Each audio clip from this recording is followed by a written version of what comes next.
Você percebe que tem uma grande necessidade e que essa necessidade, que é muito significante, é para você compreender o livro do Apocalipse?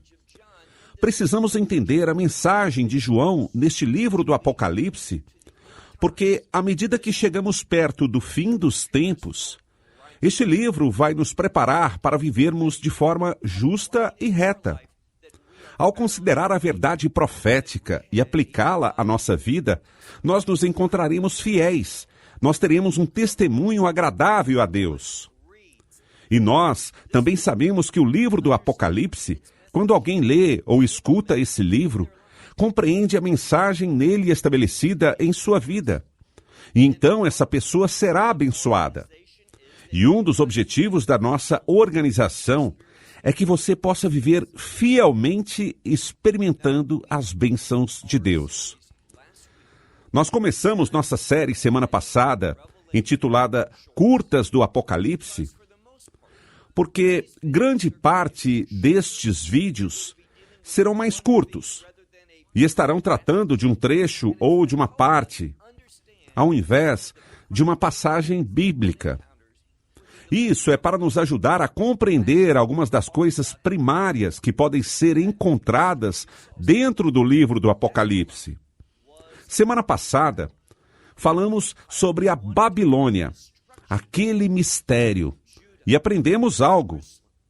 A Babilônia era um império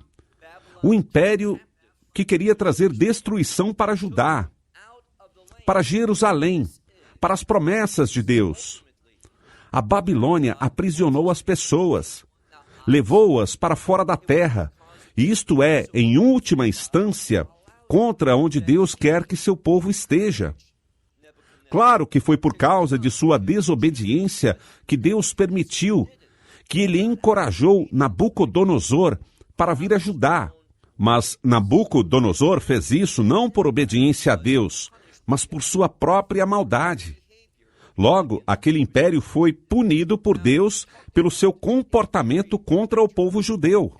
Nós também falamos sobre um termo muito importante, que tem a ver com essa segunda parte, porque este episódio da Curtas do Apocalipse é denominado a besta do Apocalipse. O termo besta, que aprendemos na semana passada, o termo besta representa um império. Da mesma forma que apontei semana passada que no livro de Daniel, e Daniel é fundamental para compreender o livro do Apocalipse, João foi inspirado a trazer muitos desses conceitos que são encontrados no livro de Daniel e em outros lugares na profecia, para trazê-los para o livro do Apocalipse. E se você olhar em Apocalipse, capítulo 7, Daniel tem uma visão de 4 bestas. Agora, o que é importante saber é que essa passagem de Daniel, capítulo 7, essa visão das 4 bestas, sabemos bem, tem a ver com 4 diferentes impérios. Da mesma forma, o nosso estudo do Apocalipse 13, onde fala de uma besta, tem a ver com um império que irá governar o mundo. Agora, para aqueles que talvez não assistiram, a Babilônia, sobre a qual o livro do Apocalipse fala, é, na verdade, aquele império final, aquela besta final, a quem vamos dar ênfase nesse estudo.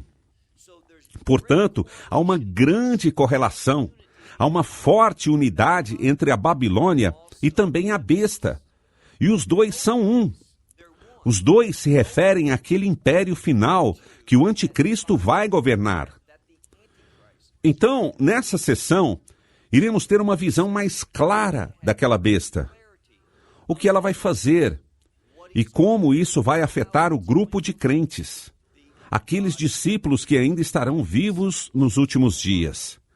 Se você tem sido levado a acreditar que antes do anticristo atuar e operar, que a comunidade que crê será removida, isso não é bíblico. Eu sei as passagens de onde o povo tira esse pensamento, mas simplesmente isso não é preciso. Dê uma olhada em Apocalipse capítulo 13. Vamos ver uma apresentação precisa do que o texto diz na primeira metade dos primeiros 9 versículos de Apocalipse 13. Eu te convido a seguir na sua Bíblia com atenção. E espero que ela tenha uma tradução muito literal, de forma que você possa ver o texto real e sua cuidadosa tradução. Eu vou traduzir. Estou com a minha Bíblia em mãos e Textus Receptus, que é em grego, e vou olhar o que diz no grego e traduzir da forma mais literal possível. Vamos começar em Apocalipse, capítulo 13, versículo 1. Nós vemos João na conclusão do capítulo 12. Ele está lá, em pé, na areia, que é no litoral, na praia, olhando para o mar. E observe o que diz o capítulo 1. E eu vi uma besta que saía do mar. Essa besta é baseada em Daniel, capítulo 7, e em outras passagens proféticas. A besta, nessa escritura, representa um império. E há algo muito significante que diz que esta besta, sobre quem saberemos mais coisas, está saindo do mar. Também, biblicamente, profeticamente, um mar nunca está em repouso. Está sempre se movimentando. Desse modo, o mar representa desordem, instabilidade, um tipo de caos que não está refletindo a ordem de Deus. Sendo assim, será um período de desordem, um tempo de instabilidade em que este império final vai se manifestar. Outra coisa que sabemos no livro do Apocalipse, quando chegarmos na Nova Jerusalém, aquela expressão final do reinado de Deus, perceba que a Escritura diz que não haverá mais mar. O que isso significa? No reino de Deus não haverá nada que esteja fora de ordem, que seja instável, que seja caótico. Tudo será perfeito. Tudo será de acordo com a vontade de Deus. Uma vez mais, João está falando e ele diz: e eu vi subir do mar. Então, esse império será manifestado num império de grande instabilidade. E essa besta, continua o texto, 7 cabeças. Tem 7 cabeças e 10 chifres. Vamos ver depois no livro do Apocalipse, especificamente no capítulo 7, que esses chifres representam reis. Reis que são parte de uma aliança que se unirá sob a liderança deste império. Já o número 10 pode se referir a um número de totalidade, de um conjunto. Então, embora haja 10, ele pode estar falando sobre o mundo na sua totalidade. Mais uma vez, vamos ler no meio do versículo 1. Tendo 7 cabeças e 10 chifres, e por cima de seus chifres, 10 diademas. Quanto ao diadema, é exatamente como é apresentado em grego, de onde vem a palavra coroa em inglês. Palavra cujo som se parece muito, e que significa uma coroa real. Não apenas uma coroa de vitória, uma coroa de realização, uma coroa de poder, mas uma coroa de autoridade, como um rei teria. Então, um diadema é um símbolo real, uma coroa de realeza, um símbolo de reinado. E também diz sobre seus nomes. Vemos aqui, havia nomes de blasfêmias. Então, uma das características dessa besta, o que é uma besta? Um império. Esse império final, que vai governar o mundo, será de blasfêmias. O que quer dizer que será contra os propósitos de Deus, contra o caráter de Deus. É esse caráter a que se refere e que veremos daqui a pouquinho, a Satanás. Prestem atenção, Isso que estou compartilhando com vocês está simplesmente baseado no que vamos encontrar daqui a pouco. Repetindo, sobre suas cabeças, nomes de blasfêmias. No versículo 2, lemos: E a besta que eu vi parecia um leopardo. Por que isso é importante? Lembrem-se de que disse a vocês em Daniel, capítulo 7, que fala da visão de Daniel de 4 bestas. E aqui a ordem é o contrário. Por quê? Muito simples. No livro de Daniel, vemos que ele estava olhando e viu essas coisas no futuro. Mas João está olhando de uma perspectiva de reino. Ele vê numa ordem diferente.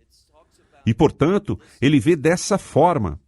Ele fala sobre essa besta e diz que ela se parecia com um leopardo. E seus pés eram como os de um urso e sua boca de um leão.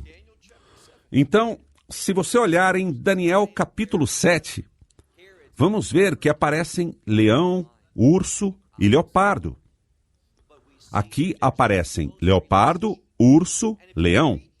Ou seja, o contrário dessa ordem. Mas ainda assim vemos uma relação muito próxima. E se você ler Daniel capítulo 7, você verá que uma guerra está prestes a acontecer contra os santos. E vamos ver que aquele que é inspirado a liderar este império do anticristo, que é o anticristo, será inspirado por Satanás, pelo dragão. E é isso que ele vai nos dizer no momento. Olhe para a segunda parte do versículo 2. E o dragão, em referência a Satanás, o diabo, o dragão deu a ela, e aqui vemos o conceito de uma besta, simplesmente refletida no termo ela, que eu traduzi. Então, descobrimos que o dragão lhe deu seu poder, seu trono, significando seu reino, e grande autoridade. Então, haverá um império. E se olharmos apenas para os textos, faz sentido que a besta é um império, pois vai de acordo com o que Daniel nos diz sobre esses impérios. E nós estamos vendo todos esses impérios no passado. Eles vão se manifestar uma vez mais numa aliança, numa confederação, e vão, uma vez mais, ficar contra os propósitos de Deus. Agora, vou dizer, e acredito que já mencionei isso em nosso primeiro episódio, que nós temos uma descrição muito maior dessa besta no Apocalipse capítulo 17. Nós não vamos olhar lá, mas fala sobre 5 de suas cabeças. Lembra-se, ela tem 7 cabeças. 5 delas já caíram, não existem mais. Estamos falando, nesse caso, do Egito, da Assíria, da Babilônia, dos medos e dos persas, que foram o 4º, e dos gregos. Esses são 5 que, obviamente, não existiam mais. Na época de João, quem governava eram os romanos. Então ele diz que um é, mas há um outro, o 7º. E em Apocalipse capítulo 17, vemos que o 7º está vindo, depois irá desaparecer e depois irá retornar. E teremos a explicação de como isso pode acontecer e qual é a sua intenção. Mas olhe novamente no versículo 2, na segunda parte, a palavra diz: o dragão deu a ela, a essa besta, a este império, seu poder, seu trono, que significa o reinado, e sua grande autoridade. No versículo 3, e eu vi uma de suas cabeças. Por isso, um desses impérios, e eu sugiro a você que seja o 7º, aquele que encontramos em Apocalipse 17, onde diz que há 7, é o 7º que tem algo. Versículo 3, e eu vi uma de suas cabeças como ferida de morte, mas o ferimento mortal foi curado. Agora, preste atenção a essa informação. Algumas escrituras dizem, embora ela parecesse mortalmente ferida, é muito imprópria essa adição ao texto. O que ela nos diz é que uma das suas cabeças será ferida, e que ela será ferida até a morte. Ou seja, vai morrer. Mas haverá uma cura. Haverá uma manifestação desse império uma vez mais. Isso está claramente explicado. Não é uma interpretação. Está claramente explicado em Apocalipse capítulo 7, que diz que essa besta tinha 7 cabeças, como diz aqui, e também 10 chifres. O enfoque é nas cabeças. E vemos que o texto diz que 5 já caíram, e que uma é, e que uma outra será. E nos diz que a 7ª, a que será, é também a 8ª, pois ela reaparece, ela volta à superfície. E é exatamente isso que a Escritura está nos dizendo aqui. Ela foi derrotada, teve um ferimento fatal. Não um que parece ser, mas diz aqui, como ferida de morte. É o que diz aqui, literalmente. E o ferimento de sua morte, uma vez mais, morto, é uma falsa ressurreição. Aqui diz que aquele ferimento mortal foi curado. E o que aconteceu? Por causa desta cura, e compreendemos que está ressurgindo a sua manifestação uma vez mais. Por causa disso, toda a terra se maravilhou após a besta. E alguns colocam uma palavra a mais. Seguiram a besta. É verdade. Mas foi essa maravilha, esse milagre, essa surpresa baseada na cura, que fez este império ressurgir, que causou grande espanto. E como então entender isso? Esse grande espanto foi chocante para o povo que este império ressurgiu. Então temos que nos perguntar, que império pode ser esse? Bem, foi o 7º. E também ele desapareceu e vai ressurgir novamente no último dia, tendo o que era uma ferida fatal curada. Irá causar grande regeneração em todo o mundo, para ir atrás da besta. E fazer o quê? No versículo 4, eles adoraram o dragão. Ou seja, tem a besta, tem o anticristo, que é o líder desse império. Lembra que a besta é um império? É o mesmo de quem estamos falando. Semana passada, quando falamos sobre a Babilônia, esse era apenas um outro nome para esse império dos últimos dias. E continuamos a ler no versículo 4. Eles adoraram o dragão, que deu autoridade à besta. E eles adoraram a besta dizendo, quem é semelhante à besta? Quem poderá batalhar contra ela? Prestem atenção aqui, porque haverá um sentimento de desesperança, de total desespero. Ou seja, se ela pode conquistar a morte, como podemos vencê-la? Aqueles que são do mundo. Mais para frente deveremos ficar ainda mais específicos. Aqueles que são do mundo, que confiam em seus olhos e em seus sentidos para tomar suas decisões ao invés da palavra de Deus, das instruções de Deus. Aqueles indivíduos irão atrás da besta, estarão seguindo a besta, adorando o dragão. E o dragão é a fonte de sua autoridade. E eles vão adorar a besta dizendo, quem é semelhante à besta? Quem poderá batalhar contra ela? E a palavra do versículo 5 diz, e foi-lhe dada. Uma vez mais, a fonte é o dragão, o diabo, Satanás. E lhe foi dada uma boca para proferir grandes coisas e blasfêmias. Que quer dizer que são coisas diferentes de blasfêmias? Essa é a segunda vez que encontramos essa palavra. E isso é muito significativo. Porque este império que ela irá governar e comandar todo o mundo.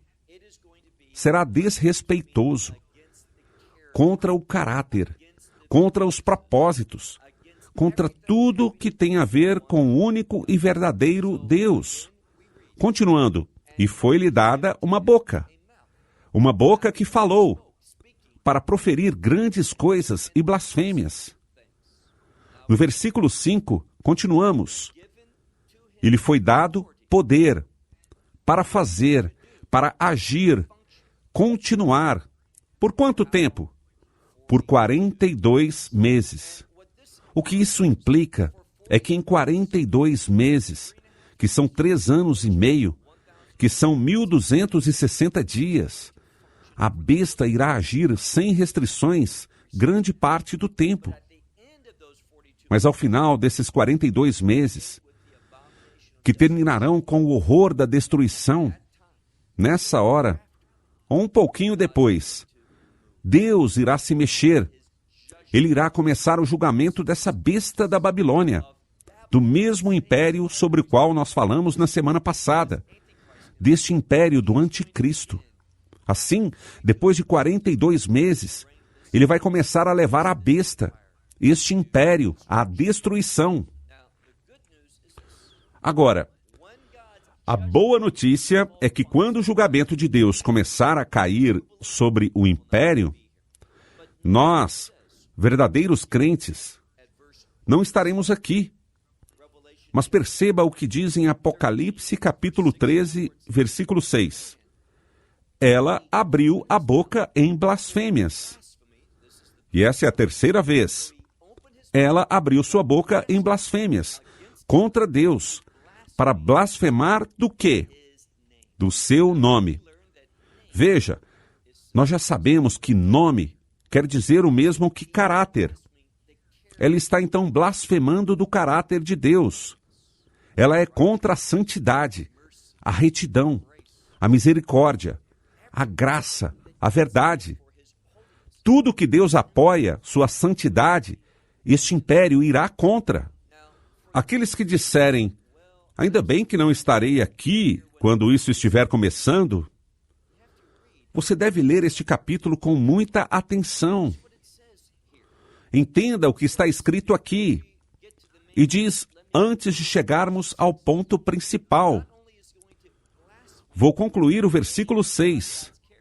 Não apenas vai blasfemar o nome de Deus, o caráter de Deus, mas também seu tabernáculo. E isso significa seu lugar de moradia. E observe bem, e aqueles que estão morando no céu.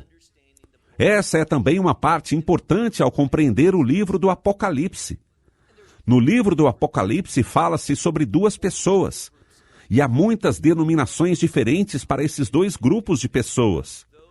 Mas para nosso objetivo aqui e agora, o livro fala sobre aqueles que moram no céu e aqueles que moram na terra. O que isso quer dizer? Aqueles que moram no céu não necessariamente significa onde eles se localizam. Para a grande maioria, o livro do Apocalipse tem a ver com aqueles que estão vivos na terra. Há algumas exceções, algumas perspectivas, mas para a grande maioria, aqueles que estão na terra. Então, aqueles que moram no céu, eles ainda estão na terra. Está apenas falando sobre sua nacionalidade, seu comprometimento, sua lealdade, que é com o céu. É onde eles pertencem, é onde eles representam, é quem eles representam, o reino do céu. Então, ela é contra, ela blasfema contra aqueles indivíduos. E perceba o que está escrito no versículo 7. E foi-lhe permitido fazer guerra aos santos. Podemos ver antes desse versículo que foi-lhe dado permissão para fazer algo. Era para fazer guerra. Para fazer guerra. Isto é o que ela está prestes a fazer. Fazer guerra contra os santos. Mas quem são os santos? Bem, seria dessa vez a Israel que não foi resgatada? Não, não é. São os que acreditam, os crentes. E tem uma pequena dica dentro do texto, no último versículo, de que em breve iremos tratar, que confirma isso. Olhemos uma vez mais para o versículo 7. foi-lhe permitido fazer guerra. E a palavra guerra vem no início dessa frase para enfatizar, pois este é seu caráter. Ela é uma instigadora de guerra. E assim fala, foi-lhe permitido fazer guerra aos santos. E não perca essa parte, e vencê-los. É muito importante. E da mesma forma que o Messias foi para a cruz e morreu, do ponto de vista terreno, o mundo entendeu por alguns dias que ele havia sido derrotado, que ele foi dominado, mas houve a ressurreição que mudou tudo, uma verdadeira manifestação da vitória da ressurreição sobre o pecado e a morte. Da mesma forma, ele nos diz para pegar nossas cruzes e segui-lo. Muitos ainda serão derrotados pelo inimigo, o que simplesmente quer dizer que eles irão morrer. Eles vão perder sua vida, mas está tudo bem. Está tudo bem perder sua vida para a retidão, para a fidelidade, para combater as coisas que são desrespeitosas. Deus quer que nós estejamos em guerra contra essas coisas, que sejamos oposição, que sejamos fiéis e continuemos a caminhar com Ele na verdade de Deus.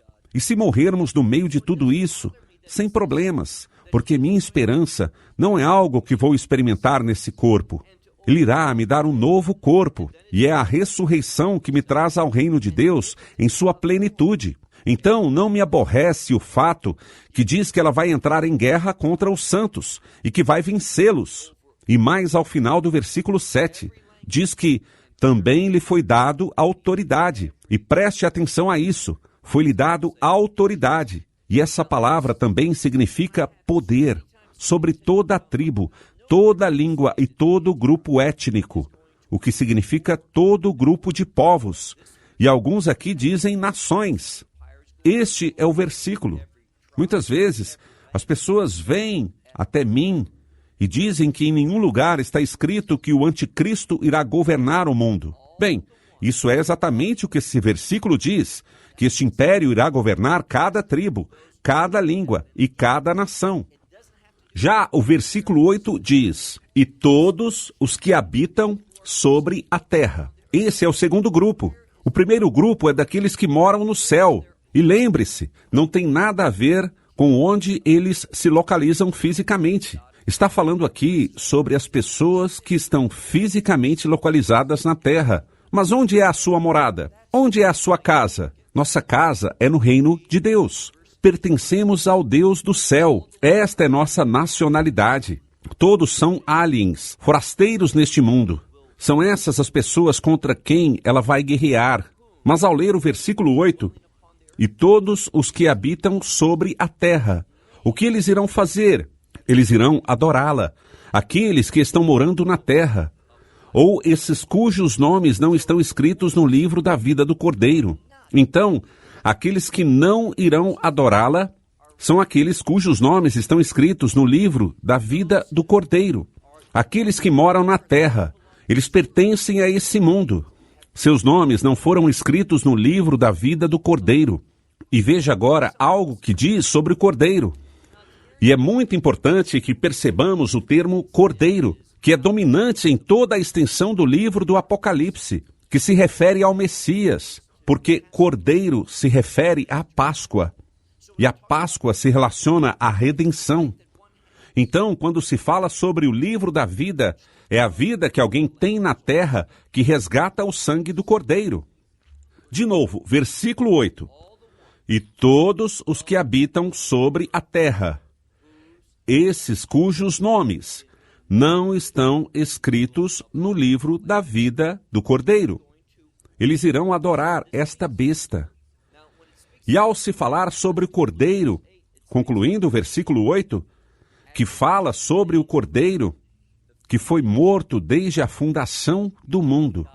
Deus sempre teve o plano de redenção para criar um povo para si. E a única forma que você pode ser do povo de Deus é se você experimentar a redenção.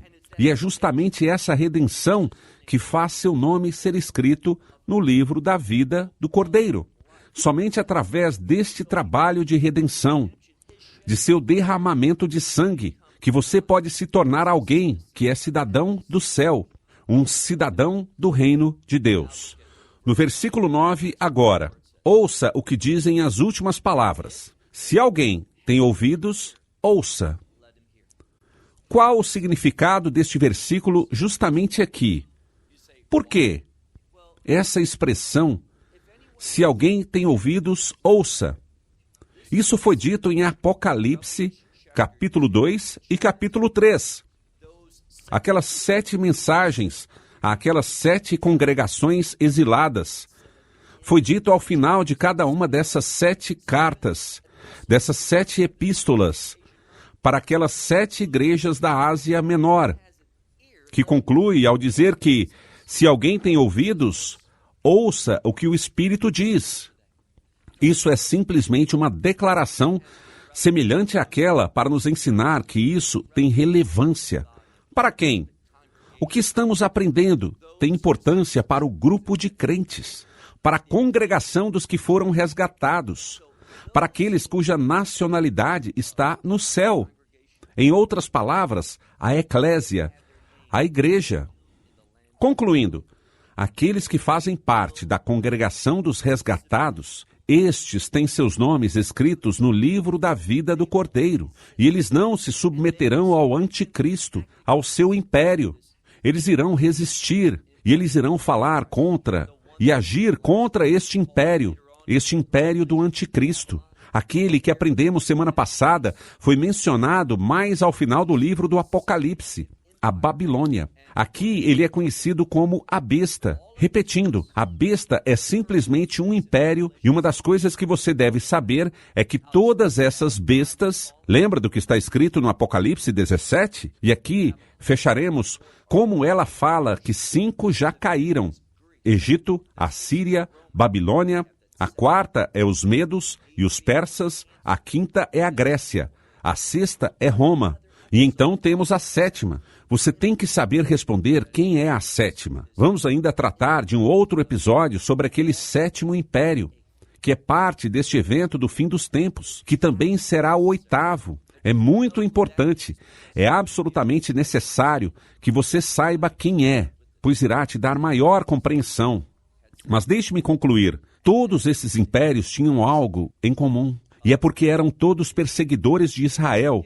Eram todos contra os propósitos de Deus, contra o caráter de Deus. Eram todos desrespeitadores por natureza. Queriam impedir a vontade de Deus. Isso é o que João está nos dizendo sobre esta besta final, que é original. Se olhar em Daniel capítulo 7, aquela 4ª é original, é diferente de todas as outras. Por quê? Porque, na verdade, ela receberá todo o poder e toda a autoridade, toda a sua inspiração. O que ela faz está vindo tudo do dragão. Então a besta é o império do dragão, o império de Satanás. Aquele Satanás que encarnou o anticristo vai reinar. Esta é a besta. Vou terminando por aqui. Até nosso próximo episódio. Que Deus lhe abençoe. Shalom, desde Israel. Shalom from Israel. Esperamos que você tenha desfrutado da aula de hoje e que possa compartilhá-la com outros. Te convidamos a participar e nos acompanhar a cada semana, a esta hora e por este canal, em mais um episódio de Amarás a Israel. Para mais informações em português, visite amarasaisrael.org, onde encontrará muitos outros estudos realizados pelo Dr. Baruch. Até a próxima semana. Que Deus, nosso Messias e Yeshua, nosso Senhor Jesus Cristo, te abençoe durante a sua caminhada com Ele. Shalom, desde Israel.